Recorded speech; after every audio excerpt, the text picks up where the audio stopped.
પોરબંદરમાં નિવૃત્ત પોસ્ટ કર્મીના પેન્શનની રકમની પોસ્ટ ઓફિસમાંથી જ બે મહિલાઓએ ચોરી કરી હતી. આ સમગ્ર ઘટના સીસીટીવી કેમેરામાં કેદ થતાં પોલીસે વધુ તપાસ હાથ ધરી છે. પોરબંદરની સુરુચિ સ્કૂલની બાજુમાં આવેલ કૃષ્ણા પાર્કમાં રહેતા ઈશ્વરભાઈ ગિરધરભાઈ જોગિયા નામના 72 વર્ષીય વૃદ્ધ પોસ્ટ ઓફિસમાં પોસ્ટમેન તરીકે ફરજ બજાવી 2012માં નિવૃત્ત થયા હતા. ગત 8 જાન્યુઆરીના રોજ સવારના તેઓ સ્ટેશન રોડ ઉપર આવેલ હેડ પોસ્ટ ઓફિસમાં ગયા હતા, જ્યાં પેન્શન ખાતામાંથી ₹28,000 ઉપાડી તેની પાસે રહેલ કાપડની થેલીમાં રાખી થોડો સમય ત્યાં બેઠા હતા. ત્યારબાદ તેઓ ખાક ચોકમાં આવેલ ઇલેક્ટ્રિકની દુકાને બલ્બ લેવા ગયા હતા, જ્યાં બલ્બના રૂપિયા આપવા માટે તેઓએ કાપડની થેલીમાં તપાસ કરતા થેલીમાં કોઈ બ્લેડ જેવી વસ્તુથી કાપો મારી પૈસા કાઢી લેવામાં આવ્યું હોવાનું જણાવ્યું હતું. આથી તેઓ તાત્કાલિક પોસ્ટ ઓફિસે દોડી જઈ પોસ્ટ માસ્ટરને વાત કરતા તેમણે સીસીટીવી જોતા ઈશ્વરભાઈ બાકડા ઉપર બેસી પેન્શનના રૂપિયા ગણતા હતા.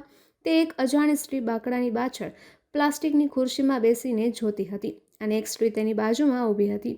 ઈશ્વરભાઈએ રૂપિયા થેલીમાં રાખી દીધા બાદ બાજુમાં ઊભેલ સ્ત્રી ઈશ્વરભાઈની બાજુમાં આવી બાકડા પર શાલ રાખી દીધી હતી અને પાછળની બેસેલ સ્ત્રીએ પોતાના હાથમાં રહેલ કોઈ વસ્તુની કાપડની થેલીમાં ચેકો મારી થેલીમાંથી રૂપિયા કાઢી લેતા બંને સ્ત્રીઓ તાત્કાલિક પોસ્ટ ઓફિસની બહાર જતી રહી હતી.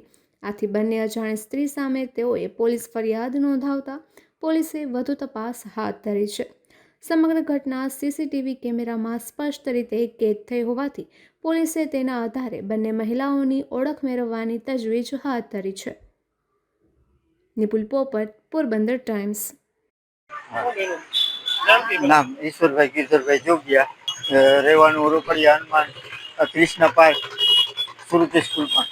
ઘટના બની, હું મારા પેન્શનના પૈસા લેવા ગયો ત્યારે મેં પૈસા મારા ઉપાડી અને બાકડા ઉપર બેસીને ગણતો હતો તો બે ભાઈઓ ક્યારે આવીને મારા પૈસા ચોરી ગયું. પાછળ થેલી આંખેથી બાજુમાં સાઈડમાં રાખી થેલીમાંથી બ્લેડ મારી અને ક્યારે કાઢી ગયું એ મને ખ્યાલ નથી રહ્યો છે. એટલે મારી નજર ચૂકવી નથી. મને હું મારો લેમ્પ લેવા ગયો જ્યારે ચિરાગ પારસની સામે ચિરાગ ઇલેક્ટ્રિક છે ત્યાં લેમ્પ લેવા ગયો ત્યારે હું પૈસા કાઢવા ગયો તો મારા પૈસા તેમાંથી ગાયબ થયા હતા. મારા પૈસા હતા નહીં થેલીમાં.